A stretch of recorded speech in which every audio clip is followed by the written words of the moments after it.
The train porter looked at my 3 beehives like they were coffins. Maybe to him, they were wooden boxes humming with life most people feared. I didn't care what he thought. I'd stopped caring what anyone thought the day my brothers sold Papa's apiary and told me to find a husband. And forget this foolishness. I found a husband. Just not the way they meant. December 1884. And I was riding west with everything I owned compressed into those 3 hives and 1 small trunk. The other women in the passenger car whispered behind gloved hands. Casting glances at the boxes secured in the freight section, let them whisper. They were traveling with hope chests full of linens and china. I was traveling with 30,000 bees and the certainty that I knew something valuable. Papa taught me bees don't care if you're a woman. They care if you're patient, observant, gentle. I was all 3. Had been since I was 8 years old, following him through the clover fields behind our house, learning to read the hum of a healthy hive, to move slowly enough that the bees saw me as part of their world rather than a threat. Your knowledge is your inheritance, Papa had whispered on his deathbed, pressing his old smoker into my hands. Don't let anyone tell you it's worth less than land or money. 2 weeks after we buried him, my brothers did exactly that. Sold every hive, pocketed the money, laughed when I protested, "Women don't keep bees. May, find yourself a husband. Let him worry about making a living." I found one. All right.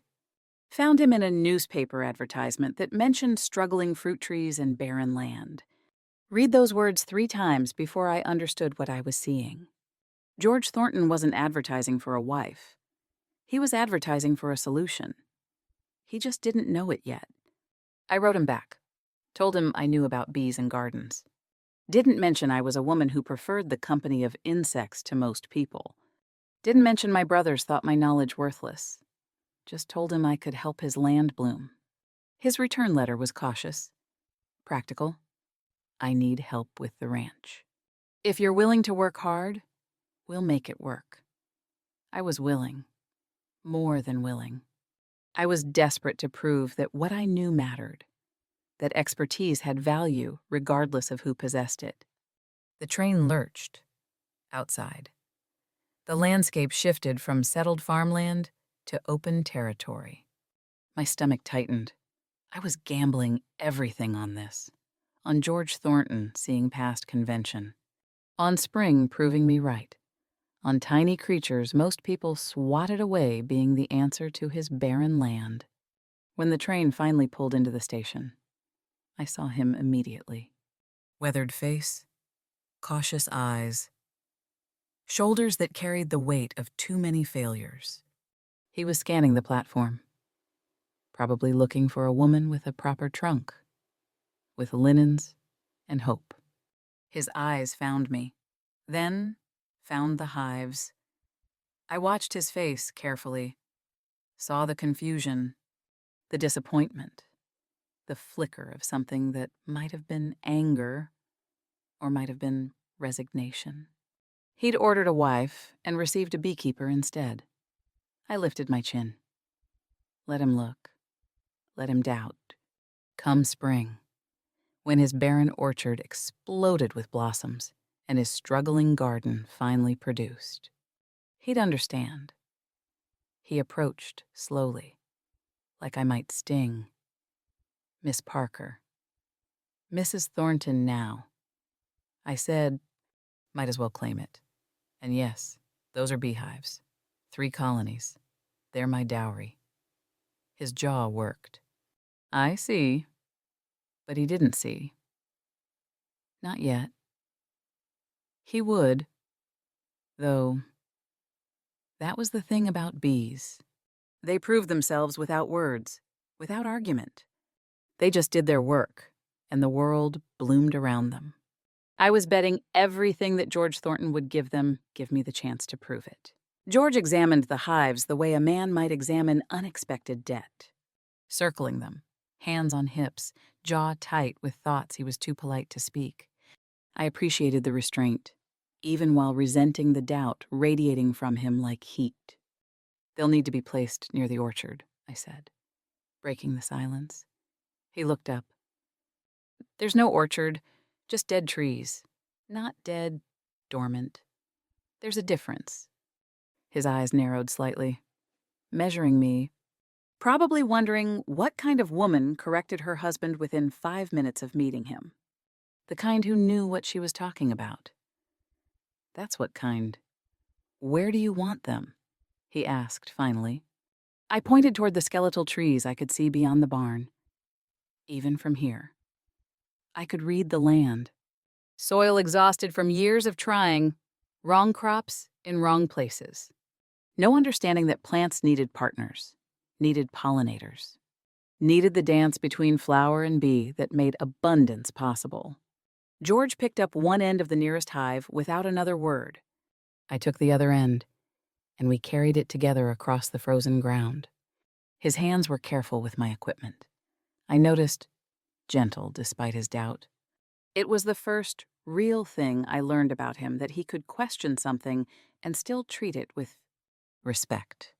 We positioned all 3 hives where I directed, facing south, protected from the worst winds by the barn. George stood back, studying them like they were a puzzle he couldn't quite solve. "How long have you kept bees?" he asked. "Since I was 8. My father taught me. And he's dead. 2 years now." The conversation dried up. What else was there to say? That my brothers had stolen my inheritance, that I'd chosen him specifically. Because his advertisement revealed a problem I could fix, that I was a woman who understood bees better than people.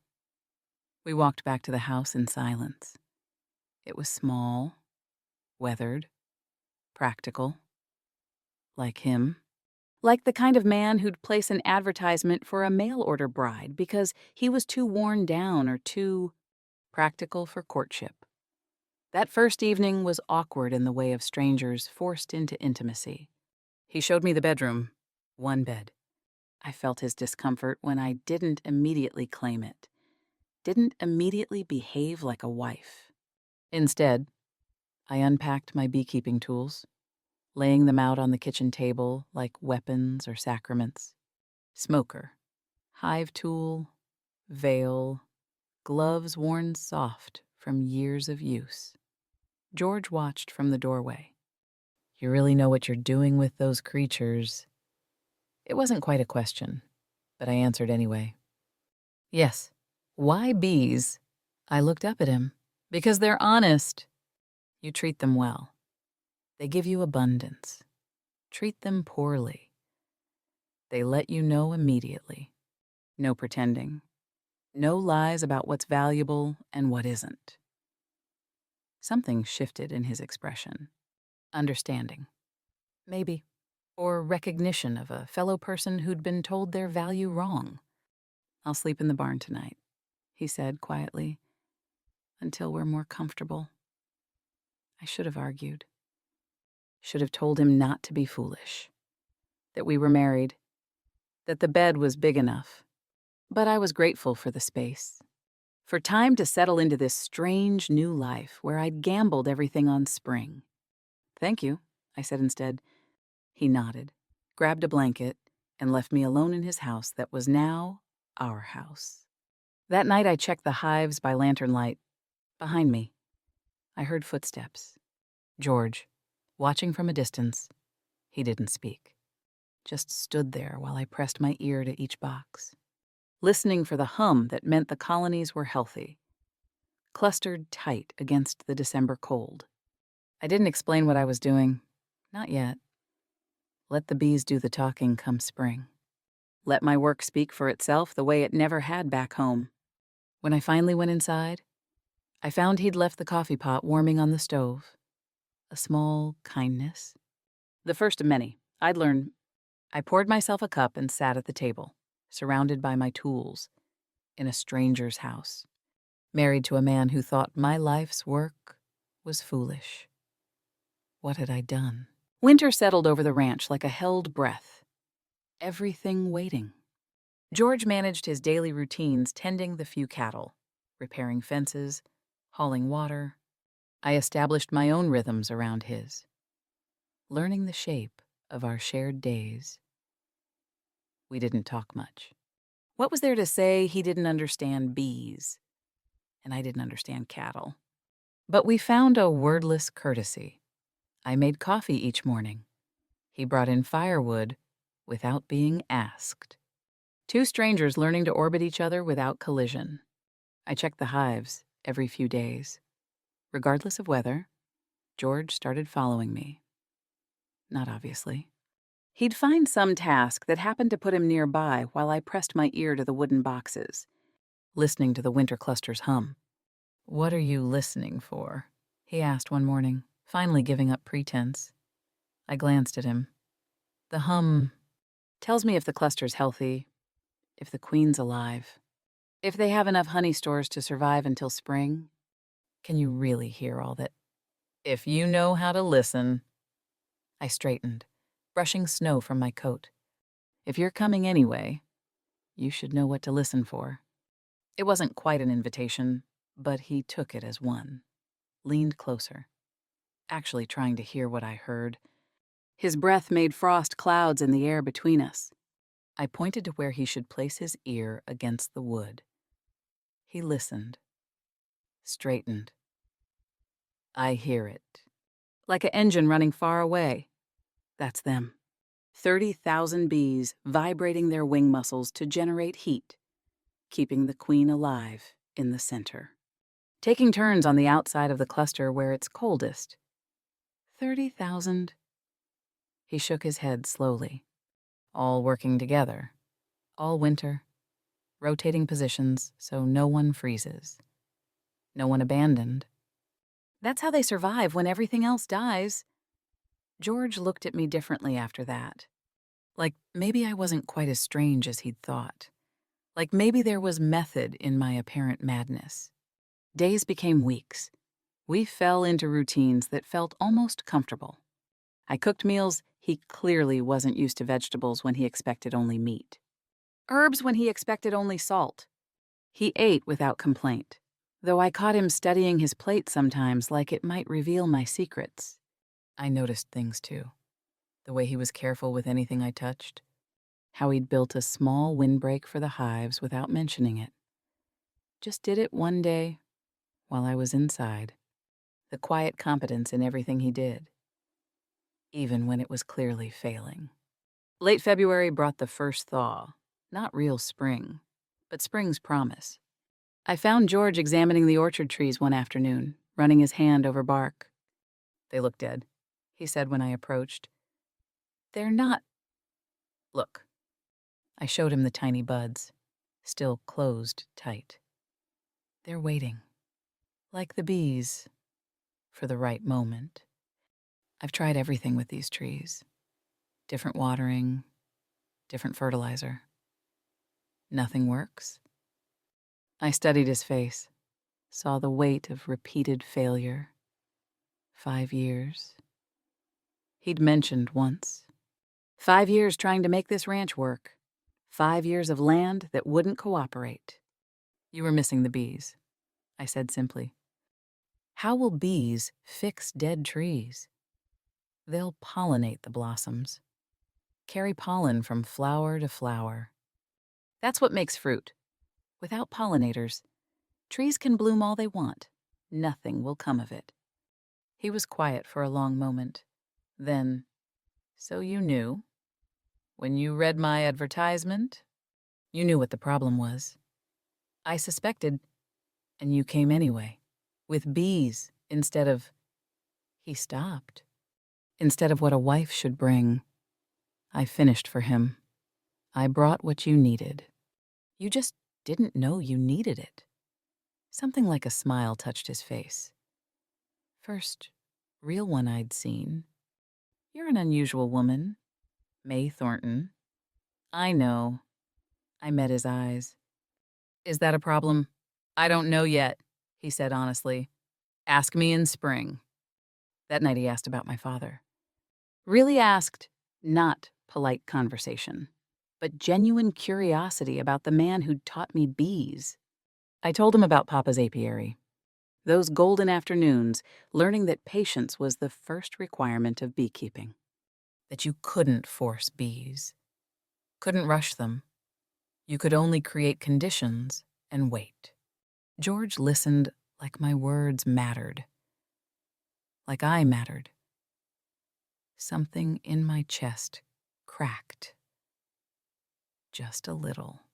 Just enough to let in the dangerous possibility that I'd found more than just land where my knowledge could work. Maybe I'd found someone who could see the value in it. In me. Winter was our agreement. I realized I'd prove myself in spring. He'd give me the chance. Neither of us said it aloud, but we both knew. I caught myself humming while making coffee the next morning. Stopped when I realized. When had that started? March arrived with mud and longer days. The bees began taking cleansing flights on warm afternoons. Little bursts of activity after months of confinement. I watched them like a mother watches children, counting returns, checking for signs of disease or weakness. George watched too now, asked questions constantly. What were they doing? Why did they fly in circles? How did they know when to emerge? I answered patiently, surprised by how much I enjoyed teaching someone who actually wanted to learn. We worked side by side more often, me preparing for active season, him repairing winter damage to fences and buildings. Our movements started coordinating without discussion.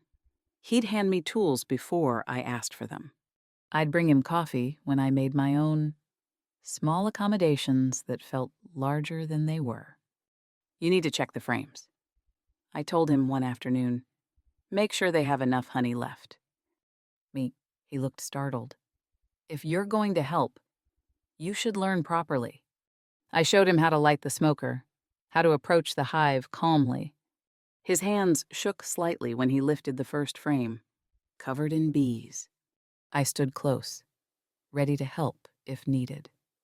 They're not stinging, he said, wonder in his voice. They know you're not a threat. You're moving slowly, calmly. They can sense intention. I pointed to the comb. See the capped honey? That's their stores. This colony's healthy. He examined the frame carefully, and I saw the moment it clicked for him. Saw him truly understand the intricate organization, the cooperation, the intelligence of the small creatures he'd dismissed as simple insects. When he set the frame back gently, precisely, I knew he'd never doubt the bees again. Might still doubt me sometimes, but not them.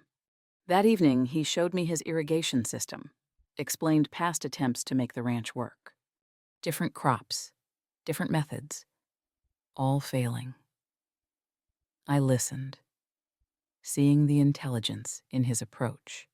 He wasn't stupid, just missing one critical piece. It's not the irrigation, I said finally, or the crops. It's pollination. You plant things that need bees, but you don't have bees, so nothing sets fruit. Nothing produces, the look on his face understanding mixed with something like grief. All those years of failure. And the answer had been so simple. I didn't know, he said quietly. How could you? No one teaches men about pollination. They teach you about watering and fertilizing, about fighting the land instead of working with it. And you know better. I know different. I met his eyes. Different isn't always better. But in this case, yes, I know what your land needs.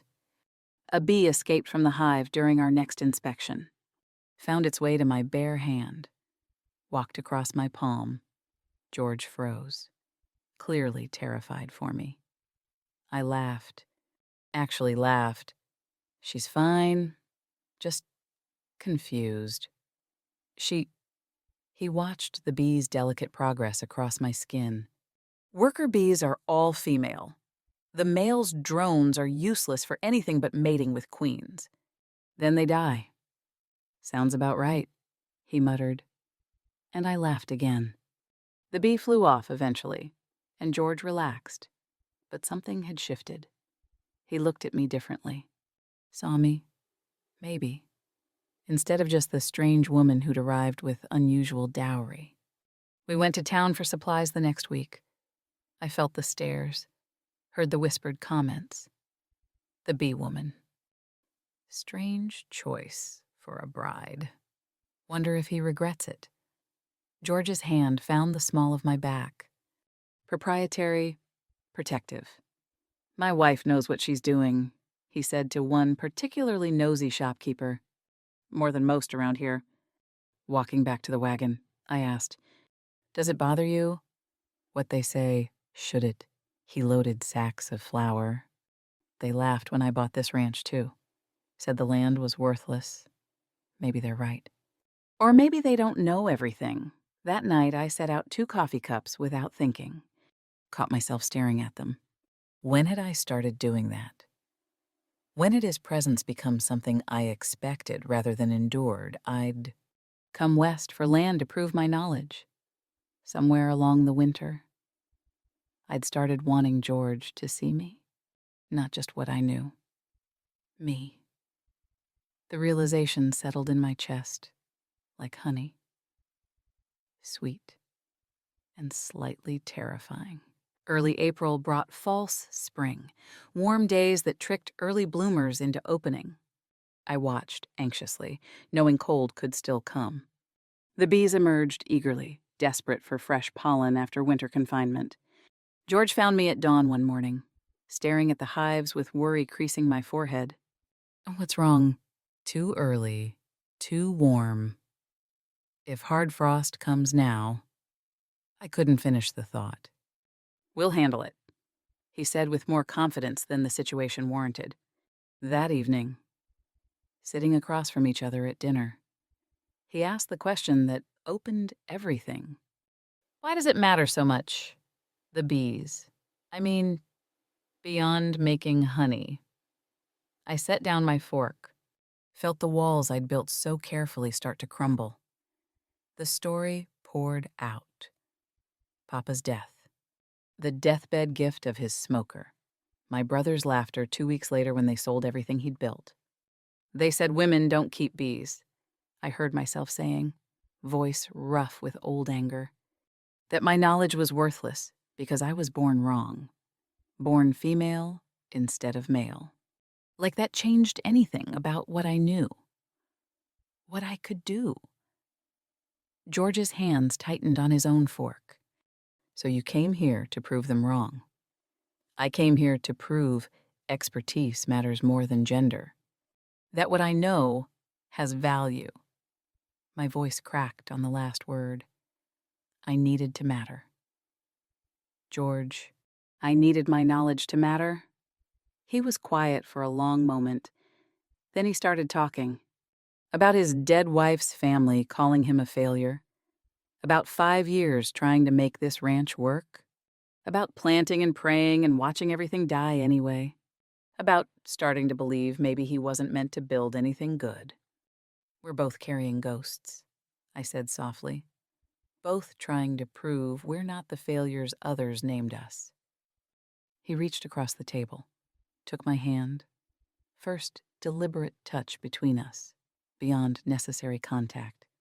I let him hold it, let myself feel the warmth of his calloused palm against mine. "I'm glad you brought the bees," he said. "I'm glad you came." The simple honesty in his voice undid something in me. When had his opinion become so important? When had I started needing him to believe in me?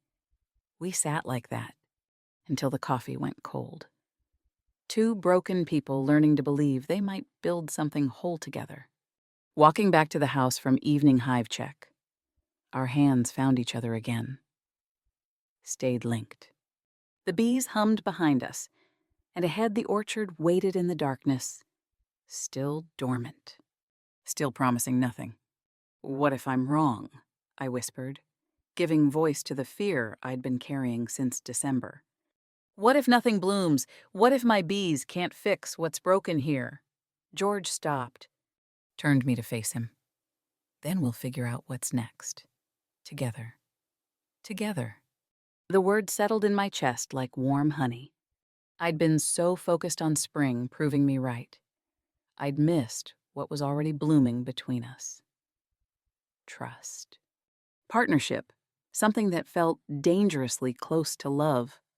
That night, lying in my bed in the room we still didn't share, I thought about Papa's words. Patience. May. Nature works on her own schedule. I'd been patient with bees my whole life, learning their rhythms, respecting their timing. Maybe I needed to be patient with this too. With George. With us. The spring I'd been betting on wasn't just about bees anymore. It was about whether two people carrying ghosts could build something living. Whether knowledge and trust combined could create more than either could alone. I fell asleep thinking about his hand in mine, about the word together, spoken like a promise. The temperature dropped at sunset, not gradually, suddenly, viciously. I felt it before I saw the thermometer, felt it in the way the air changed texture. George, I ran to find him. It's going to freeze. Hard. He looked up from the fence he was mending, saw my face and didn't question, what do we do?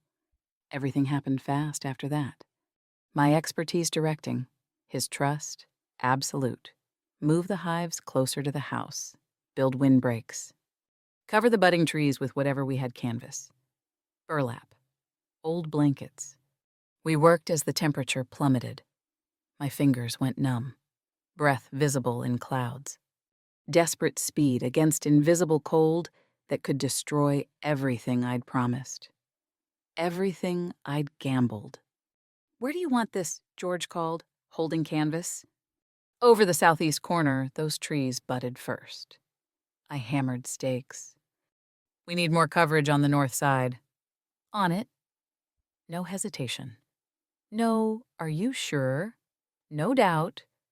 Just immediate action on my instructions. Hours passed, both of us exhausted, both of us frozen. But we didn't stop. Couldn't stop. Too much riding on these trees, these bees, this spring. He never questioned me. Not once. When had anyone ever trusted my knowledge like this near midnight? We'd done everything possible. The hives wrapped, moved, protected, the most vulnerable trees covered. We stumbled inside, too tired to speak. I collapsed in a chair. George's hand found my shoulder. Squeezed once. I covered his hand with mine. Too cold to care about boundaries or propriety. We did what we could, he said quietly. What if it's not enough? It will be. Your bees are tough. He paused. Like you? I wanted to argue. Point out all the ways I wasn't tough. Wasn't certain. Wasn't anything but terrified. But his hand on my shoulder, solid and warm, said he already knew, and didn't care. We waited for dawn like soldiers wait for battle's end.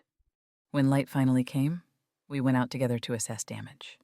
Some buds were lost, blackened by cold, already dying. But most survived. The hives, when I pressed my ear against them, still hummed, quieter, stressed, but alive. They made it. I breathed. George pulled me against him, just held me while I shook with relief or exhaustion or fear finally released. His arms were steady. His heartbeat against my ear, a rhythm I was learning to trust. We made it, he corrected. Together. I'm together. That word again. Becoming our word. Our promise. I'd thought I came here to prove my knowledge. But standing in George's arms while dawn broke over our protected orchard, I understood. Knowledge without someone to share it with, to build with, to trust with what was that worth. Papa had been wrong. My knowledge wasn't my inheritance. This partnership, this man who'd learned to trust me when I'd barely learned to trust myself. We went inside, still linked, made coffee with hands that shook from cold and relief, sat across from each other like we had 100 mornings, but different now. Everything different. Thank you, I said finally, for trusting me, for not doubting. You know bees. I know that now. Know you? He wrapped his hands around his cup. Besides, I've been doubted enough to know how it feels. Wasn't gonna do that to you. The walls around my heart, already cracked, crumbled a little more. Early May arrived with bees flying and trees still refusing to bloom. I watched obsessively, looking for signs that never appeared. The colonies were active, healthy, searching, finding nothing. What if I'd miscalculated? What if the winter damage was too deep? What if I'd brought George nothing but false hope wrapped in wooden boxes? The fear grew teeth, consumed my sleep. I started checking train schedules without meaning to, calculating if I had enough money to leave before witnessing complete failure. The shame of even thinking it made me sick. One night, I couldn't sleep at all. Went outside in darkness, stood staring at the orchard that should have been blooming by now. Everything riding on flowers that hadn't appeared, all my certainty crumbling to dust. George found me there. Didn't ask directly, just stood beside me in the dark. His presence, a question. I might have been wrong, I heard myself say, voice small, defeated. About all of it. You weren't wrong. You don't know that. I don't know that. What if nothing blooms? What if I promised you abundance and deliver failure instead? He was quiet for a long moment. Then do you know what I see when I watch you with those bees? I shook my head, not trusting my voice.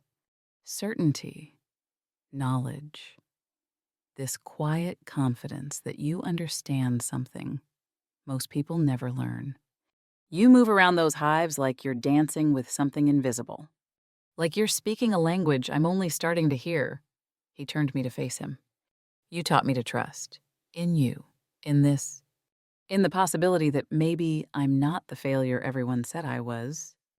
But if I'm wrong, you already gave me something valuable. May, hope, purpose. I stopped feeling like a failure the day you arrived with those hives and that look on your face that said, you knew exactly what you were doing. I'm not afraid of the bees failing, I whispered. The truth I'd been avoiding. I'm afraid of failing you. There it was. The real fear. Not professional failure, personal. When had this become about more than proving my knowledge? When had George's heart become as important as my pride? He pulled me close. You couldn't fail me if you tried. You've already changed everything. This ranch, my life, me. I pressed my face against his chest, breathing in the smell of soap and wood smoke and man. I'm staying, I said. Not for the bees. For you. For us. Yeah. His voice rough. Yeah. The gamble already paid off. I just been looking for the wrong proof. He kissed me then. Finally. Soft and careful and full of promise. I kissed him back, tasting spring that had nothing to do with blooms and everything to do with this. When we pulled apart, he said, Stay, please. I'm staying. I repeated, not because I had to, because I chose to, because somewhere between December and May, between doubt and trust, I'd fallen in love with this man who'd learned to believe in me. The orchard could bloom or not. The bees could prove me right or wrong. It didn't matter anymore. We'd built something valuable regardless. Papa used to say the hardest part of beekeeping was trusting the process. Turned out the hardest part of loving was trusting yourself. Trusting that you deserved good things. That failure didn't define you. We walked inside hand in hand. And that night, finally, I didn't sleep alone. I woke to buzzing. Loud. Louder than I'd ever heard. Threw off blankets and ran outside in my nightdress. George right behind me. The orchard was white. Covered. Drowning in blossoms. I stopped so suddenly George nearly collided with me. Stood there staring at what I'd been promising since December. At vindication made visible. May? George's voice was broken with wonder. You did this. The bees were everywhere. Thousands of them moving from flower to flower in the systematic dance that made abundance possible. The air thick with their hum, with sweet fragrance, with possibility. We did this, I corrected. But my voice shook. You trusted me. Built the windbreaks. Learned patience. He pulled me against him, and I felt wetness on his face. Tears. George Thornton, crying at the sight of his orchard, finally blooming after 5 years of failure. The weeks that followed were magic. Everything bloomed. The vegetables exploded. Every plant thriving under the attention of 30,000 pollinators. The transformation was so complete, so total, that even I was stunned. And the honey? We harvested the first frames in late May, George helping me extract the golden sweetness his bees had created. What will you do with it? He asked, watching me jar the last batch. I'd been thinking about this, about what came next, about claiming my place here on my own terms. I'm taking it to market, I said. He looked surprised. You don't have to prove anything. May, not anymore. I'm not proving. I'm claiming my place here, my value. On my terms. Understanding dawned on his face.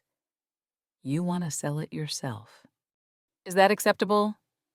I met his eyes, making clear this was negotiation, not asking permission. It's more than acceptable. It's right. Market day. I set up my table with honey jars glowing gold in the sunlight. The same women who'd mocked me about being the bee woman crowded around now. Asked questions. Wanted to know how I'd done it. I taught them freely. About pollination, about hive management, about working with nature instead of fighting it. Watched my knowledge spread like the bees themselves, finding new flowers, the first jar sold, then another. Money in my hands from my expertise, economic partnership made real. Proof that I'd brought more than unusual dowry, I'd brought prosperity. George stood back, watching, not possessive, not embarrassed, proud. Let me claim this space, this moment, this validation. Several ranchers approached me directly, asked about bees for their own land. I explained pollination benefits, promised to help them start colonies next spring.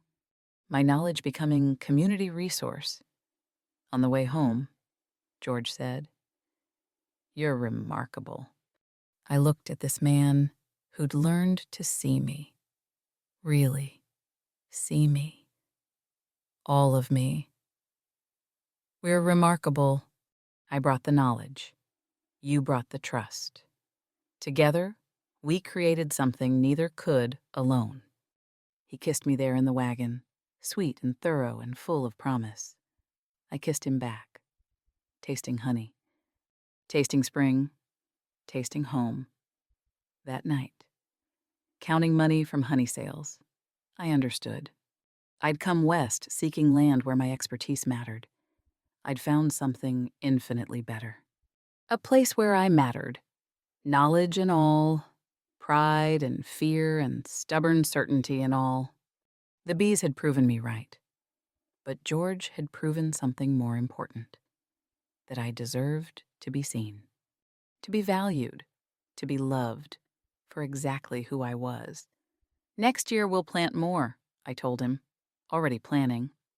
Expand the apiary, maybe sell bees as well as honey. Whatever you want, he said simply. This is as much your ranch as mine now. Ours, I thought. Not his or mine. Ours. I'd arrived in December with 3 hives and a prayer. I was ending May with thriving apiary, profitable business, transformed land, and true partnership. The sweetest harvest wasn't the honey. It was this us together. December came around again. 1 year since I'd arrived with my unusual dowry and my desperate gamble.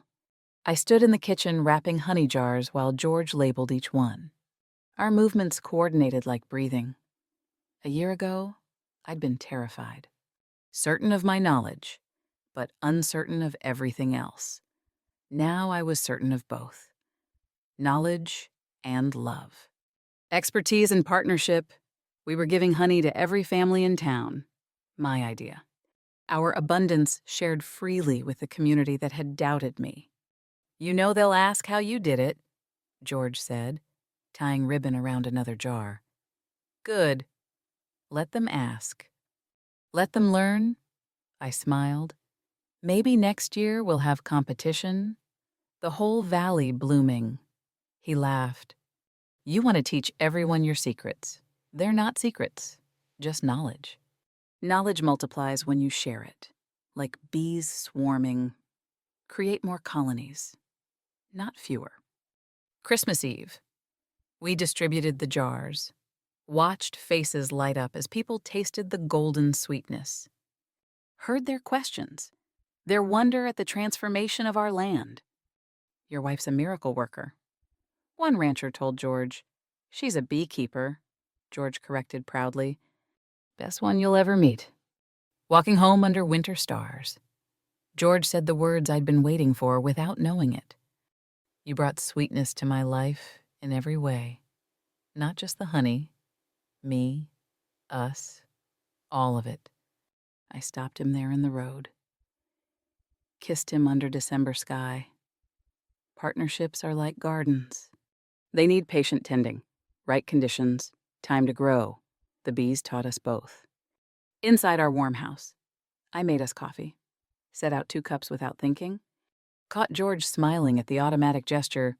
What, just remembering last December.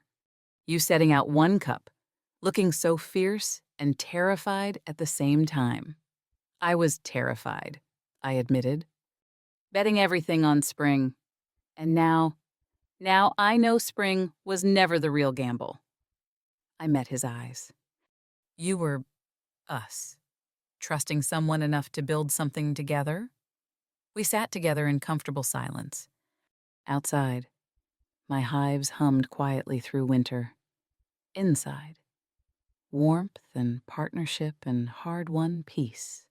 I thought about my brothers, about Papa, about the young woman who'd boarded that train with 3 beehives and determination.